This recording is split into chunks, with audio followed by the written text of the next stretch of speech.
आज राष्ट्रीय उलेमा काउंसिल का एक प्रोग्राम रखा हुआ था। एक्चुअली क्या था, क्या कहना चाहेंगे आप? क्या आज असम की राजधानी गुवाहाटी में राष्ट्रीय उलेमा काउंसिल का एक कार्यकर्ता सम्मेलन था, जिसमें आने वाले 2024 के जो लोकसभा चुनाव है उसकी समीक्षा हुई, संगठन की समीक्षा हुई। हम लोग की क्या तैयारी है, यहाँ पिछले 5-7 साल से उलेमा काउंसिल रेगुलरली काम कर रही है एक्टिव होकर ग्राउंड लेवल पे। तो चुनाव में हमारी भागीदारी कैसे रहेगी, संगठन के लोगों से इस पर समीक्षा थी। उसी के साथ साथ आज कई दलों के लोगों ने राष्ट्रीय उलेमा काउंसिल की सदस्यता ग्रहण की, राष्ट्रीय उलेमा काउंसिल को ज्वाइन किया, जिसमें AIDF के लोग थे, कांग्रेस के लोग थे, AJP के लोग थे। तो एक बहुत अच्छा सम्मेलन रहा। और उसके बाद जो असम की मौजूदा राजनीति है उसमें भी हम लोगों ने चर्चा की कि किस तरह से मुसलमानों को यहाँ टारगेट किया जा रहा है लगातार। आप देखिए, चीफ मिनिस्टर से लेकर भाजपा के तमाम मंत्रियों नेताओं के द्वारा जो कि सत्ता में है, और इसकी एक ही वजह समझ में आती है, जो भाजपा की पूरे देश में शैली रही है कि जब वो सरकार में आने से पहले जो वादे करते हैं उसको पूरा नहीं कर पाते। आज आसाम में बेरोजगारी चरम पर है, युवा रोजगार के लिए तरस रहा है, महंगाई चरम पे है, हर एक नागरिक आसाम का महंगाई से पीड़ित है। फ्लड आया हुआ है पूरे असम में, केंद्र में आपकी सरकार है, राज्य में आपकी सरकार है। आप स्पेशल पैकेज ला सकते थे। असम में दूसरी बार राज्य में आपकी लगातार सरकार बनी है, पर आपने असम की जो बुनियादी मुद्दे हैं, मूलभूत समस्या, उनके लिए भाजपा की सरकार, हेमंत बिस्वा शर्मा की सरकार सीरियस ही नहीं है। इसलिए उनके पास कोई निदान नहीं है समस्याओं का। ऐसे हालात में जब जनता में रोष पैदा होता है, जनता में गुस्सा पैदा होता है, तो जो भाजपा का एक हथियार है कि वो सांप्रदायिकता, नफरत की राजनीति, हिंदू मुस्लिम की राजनीति, डिवाइड एंड रूल की राजनीति वो छोड़ देते हैं। कभी वो मुसलमानों को इल्ज़ाम लगाते हैं कि सब्जी मियाँ की वजह से महंगी है, कभी वो लैंड जिहाद की बात करते हैं, कभी वो फ्लड जिहाद की बात करते हैं, कभी वो फर्टिलाइजर जिहाद की बात करते हैं। ये किस तरह की राजनीति है? आप संवैधानिक पद पे हैं, उस पद की एक मर्यादा है। बड़े बड़े असम के महानुभूतियों ने इस पद की गरिमा बढ़ाई चीफ मिनिस्टर रहते हुए। आज आपको सत्ता दी है जनता ने, तो आप हाकिम बन गए, आप डिक्टेटर बन गए। आपको ये सवाल देखना चाहिए कि आप मुसलमानों के भी मुख्यमंत्री, आप हिंदुओं के भी मुख्यमंत्री, आप ईसाइयों के भी मुख्यमंत्री और ट्राइबल आदिवासियों के भी मुख्यमंत्री। आपके लिए आपके राज्य का एक एक व्यक्ति, एक एक नागरिक असम का एक बराबर होना चाहिए। और आपकी शैली, आपका वक्तव्य, आपकी कार्यप्रणाली भी बिना किसी भेदभाव के लिए सबके बराबरी से होनी चाहिए। आने वाला चुनाव में आपका क्या पार्टी से उम्मीदवार उतरेंगे, कितना उतरेंगे? देखिए, हम तैयारी में, आज जो समीक्षा बैठक में हमारे सामने आया उसमें ये है कि हम 5 से 8 सीट अपने बलबूते पे, हमारा संगठन का ढांचा वहाँ तैयार है और हम लोग 5 से 8 लोकसभा सीटें असम में लड़ सकते हैं, जिसके लिए हम तैयार हैं।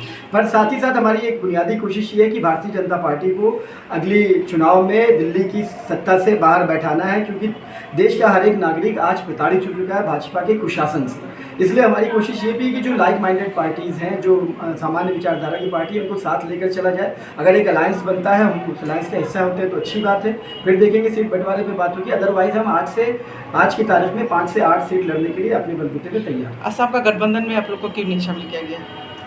किस गठबंधन की बात कर रहे हैं? असम में जो हर दल जो विरोधी इंडिया जो बना है, कांग्रेस इंडिया, असम की मैं बात अगर करूँ हाँ। तो इसमें भी जो अगेंस्ट जो पार्टियां है तो इसका गठबंधन नहीं हुआ है, तो इस पर आपको क्यों नहीं आमंत्रित किया गया? देखिए, इस संबंध में तो जो हमारे प्रदेश अध्यक्ष हैं, जो असम के सभापति हैं मौलाना रजब रहमान साहब, आपको ज़्यादा डिटेल में बता सकते हैं, क्योंकि उनको ये अथॉरिटी सेंट्रल कमेटी से मिली हुई है कि असम के लेवल पे जो भी गठबंधन की बात करनी है आप करेंगे, उसका जवाब तो वो बेहतर दे पाएंगे। तो इंडिया का जो गठबंधन अभी हुआ है, इसमें आप लोग शामिल हैं कि नहीं?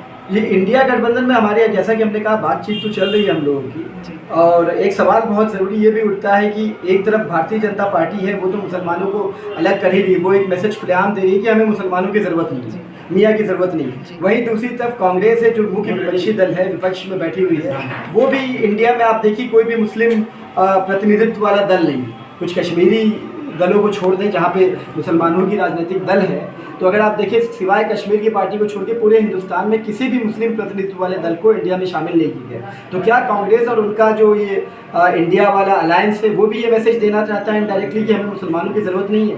या तो कांग्रेस इस पर अपना वक्तव्य स्पष्ट करे कि भाई भाजपा की तरह हम भी मुसलमानों के बिना इस देश की राजनीति करना चाहते हैं, हम भी उन्हें द्वैत दर्जे के नागरिक मानते हैं, तो ठीक है, मुसलमान उस हिसाब से करेगा। अदरवाइज कांग्रेस को इस बारे में सोचना होगा कि अगर इंडिया, तो बिना मुसलमानों के इंडिया कैसा? तो यहाँ तो जो कांग्रेस का जिसको बात कर रहे हैं, कांग्रेस तो एक इस धर्मनिरपेक्ष दल अगर भारत में है तो एक कांग्रेस को ही माना जाता है, तो वही देखिए, सेक्युलरिज्म किसी एक दल का इस पर कोई वो नहीं है, किसी जिम्मेदारी ना किसी एक दल का ठेका है। सेक्युलरिज्म, भारत का जो संविधान है वो सेक्युलर है, भारत का जो लोकतंत्र है वो सेक्युलर है, भारत के विश्व का सबसे बड़ा लोकतांत्रिक और सेक्युलर राष्ट्र है। तो ये हमारा संविधान सेकुलर है। आप वो प्रधानमंत्री जो हमारे हैं, जिस पद पे, जिस संविधान की उन्होंने शपथ खाई, वो भी सेकुलर है। तो ये कहना कि सिर्फ कांग्रेस सेकुलर है, अगर कांग्रेस सेकुलर है तो बताए कि मुसलमान उनके इंडिया अलायंस में क्यों नहीं है, या फिर वो ऐसे इंडिया का ख्वाब भाजपा की तरह वो भी देखते हैं जिस इंडिया में मुसलमान है ही नहीं। मतलब आप भी कांग्रेस को सपोर्ट नहीं करते हैं? अभी हमने आपसे कहा कि हमारे यहाँ जो बुनियादी हमारा वो प्रायोरिटी ये है कि भाजपा को सत्ता से हटाना है। हम कांग्रेस के साथ, कांग्रेस के लोगों से हमारी वार्तालाप हो रही है।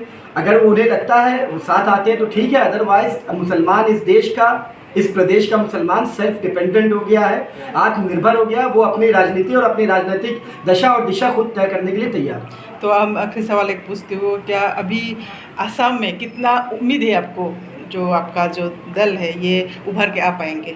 देखिए, हमने जैसे आपसे कहा कि पिछले 7 सालों से हम असम में काम कर रहे हैं। हमने बुनियादी समस्याओं पे काम किया, फ्लड रिलीफ का काम किया, बहुत सारे काम हम लोगों ने किया है। तो हमें एक अच्छा जन आंदोलन, आज जब प्रोग्राम ज्वाइन कर रहे थे तो आप लोग देख सकते हैं, हर दल के लोग अगर कहीं ना कहीं असम में एग्जिस्ट कर रहे हैं, लोगों के दिलों तक पहुँच गए हैं। तो कई दलों के लोगों ने आज हमारी सदस्यता ली, हमारे दल की। तो मुझे उम्मीद है कि जनता का हमें सहयोग रहेगा, और जनता का अगर सहयोग रहा तो ये जन आंदोलन बनेगा, जो कि सड़क से लेकर सदन तक आंदोलन करेगा। तो मैं उम्मीद करता हूँ कि आने वाले चुनाव में अगर हम उतरते हैं, अपने दम पे भी उतरते हैं, तो जन सहयोग प्राप्त होगा।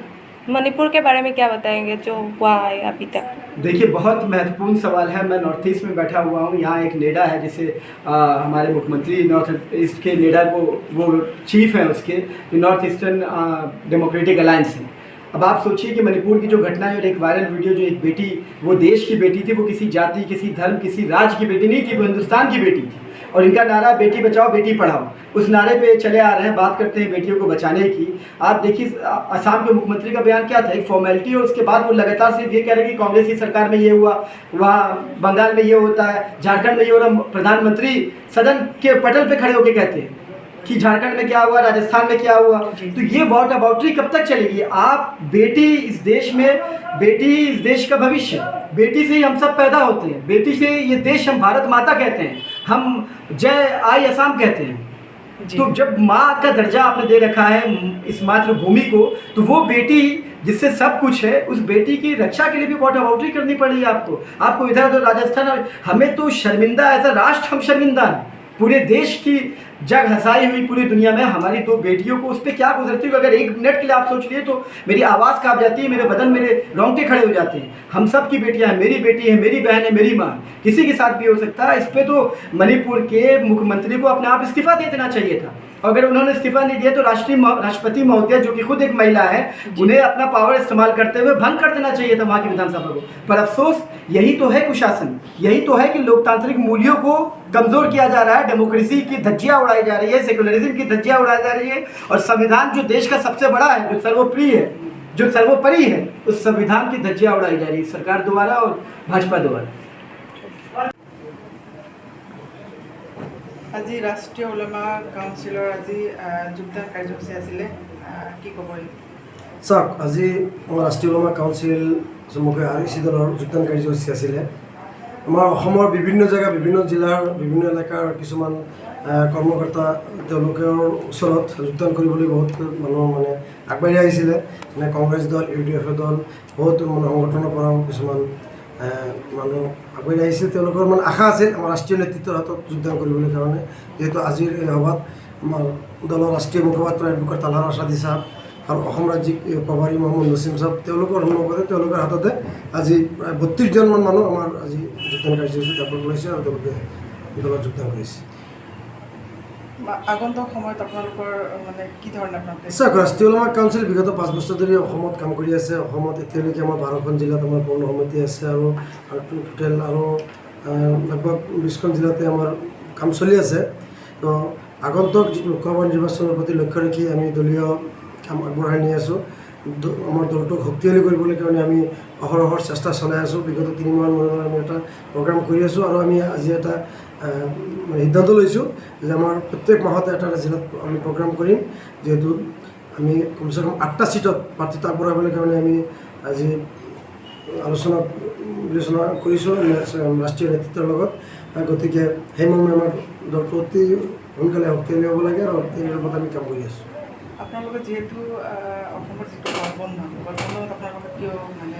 চাওক, অসমত যিটো গঠবন্ধন তেওঁলোকে কৰিছে 12টা দলে, গতিকে আমাক তেওঁলোকে মাতা নাই। আমাক বুলি নহয় কোনো মুছলমান দলকো মুছলমান মানুহে নেতৃত্ব লোৱা কোনো দলকো তেনেকুৱা মাতা নাই তেওঁলোকে বা অন্যান্য ভাৰতবৰ্ষৰ যিটো ইণ্ডিয়া বুলি তেওঁলোকে যিটো গঠবন্ধন আছে তাকো বহুত এনেকুৱা মানে আপোনাৰ 100ৰো অধিক দল আছে যিসকলৰ মুছলমান লিডাৰ নেতৃত্ব লৈ আছে তেওঁলোককো তেওঁলোকে মাতা নাই আগন্তুক দিনত কি হয় চাওঁ কি কৰা যায় এতিয়া অসমত তেওঁলোকে যদি গঠবন্ধনত কিবা চিন্তা কৰে মাতে আমাৰ ৰাষ্ট্ৰীয় নেতৃত্ব চিন্তা কৰিব আৰু নামাতিলে আমি অকলে 8টা চিটত কেণ্ডিডেট দিব পৰা আমাৰ কেপাচিটি আছে आपका कौन कौन আমি ধুবুৰী বৰপেটা আমি নগাঁও কলিয়াবৰ আপোনাৰ তেজপুৰ লখিমপুৰ মংগলদৈ কৰিমগঞ্জ এইবোৰ চিটত আমি কেণ্ডিডেট হ'ম কিন্তু এতিয়া প্ৰচাৰ কিছুমান ওলাইছে যে আপোনালোকে কেৱল ভোট নষ্ট কৰাৰ কাৰণে আপোনালোকে এই নিৰ্বাচনৰ আগে আগে আপোনালোকৰ যিটো আবিৰ্ভাৱ হয় কি ক'ব আপুনি? চাওক এইবিলাকতো কোৱা কথাহে আমি ৰাষ্ট্ৰীয় ওলামা কাউন্সিলে আপোনালোকে জানে বিগত 5 বছৰ ধৰি দিনে নিশাই আমি কাম কৰি আছোঁ সদায় মজলুমৰ লগত আমি আছোঁ য'তে মানে বেইনচাফি হৈ আছে আমি ইনচাফৰ কাৰণে আমি গৈ আছোঁ য'তে মানে আপোনাৰ অন্যায় অত্যাচাৰ হৈছে তাতে আমি মাত মাতি আছোঁ ৰাষ্ট্ৰীয় ওলামা কাউন্সিলে আমি অলৰেডি ৰাষ্ট্ৰীয় লেভেলত আজিৰ পৰা নহয় 2012 চনত জন্ম লোৱা দলটো আমি অসমত 5 বছৰ হৈ গ'ল আনিছোঁ 2019ৰ পৰা মই কণ্টিনিউ অসমত কাম কৰি আছোঁ আৰু কণ্টিনিউ গাঁৱে বয়ে চহৰে গোটেই এলেকাত গৈছোঁ প্ৰচাৰ আমি অব্যাহত ৰাখিছোঁ কিন্তু ইলেকশ্যন আগমুহূৰ্তত যদি কোনোবাই কিবা কয় আমাৰতো ক'বলগীয়া একো নাই ৰাইজে আমাক নিশ্চয় আঁকোৱালি লৈছে আৰু আমি প্ৰাৰ্থিত্ব আগবঢ়াম কাৰোবাৰ কথাত আমি কাণ নিদিওঁ কিমান বিশ্বাসী যে আপোনালোকে জয় হ'ব পাৰিব? চাওক জয়ো হোৱা নোহোৱা এইটো ৰাইজৰ ওপৰত ডিপেণ্ড কৰিব ৰাইজে কিমানটো আমাক আঁকোৱালি লয় কিমানটো নলয় 2021ত যেতিয়া আমি প্ৰাৰ্থিত্ব আগবঢ়াইছিলোঁ আমাক ৰাইজে যথেষ্ট আমাক সন্মান দিছিলে আমাক ৰাইজে অসন্মান কৰা নাই যথেষ্ট ভোট দিছিলে আমাক